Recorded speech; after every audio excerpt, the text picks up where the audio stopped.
On a déploré la fermeture de certaines lignes pendant de nombreuses années.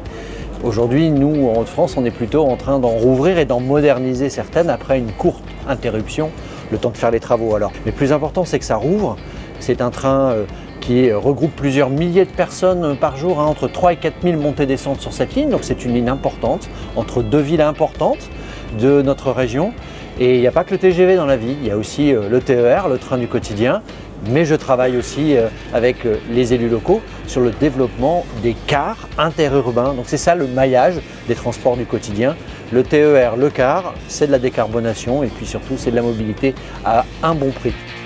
C'est grâce à la volonté des acteurs du territoire, à la volonté des acteurs politiques, à la détermination de la région Hauts-de-France avec le soutien de l'État et de SNCF Réseau que cette opération a pu être menée à bien.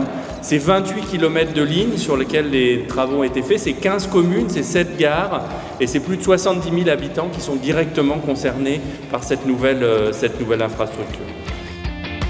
On est dans un train modernisé, c'est une opération qui coûte 460 millions d'euros. Les trains, ça dure 40 ans.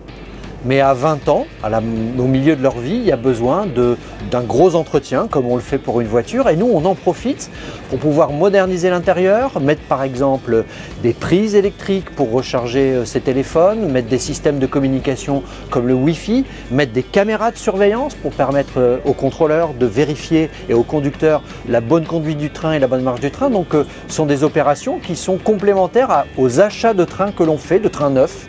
Et donc tout ça, achat de train neuf et rénovation de train à mi-vie, c'est 1,5 milliard d'euros que nous avons consenti en Hauts-de-France. Et on a en ce moment même des trains neufs qui arrivent en Picardie. Et les trains Picard, qui sont des trains avec 10-12 ans d'âge, vont remonter dans le versant nord de notre région pour remplacer les vieux coucous qu'il y a encore ça et là sur quelques lignes de l'ex-région Nord-Pas-de-Calais.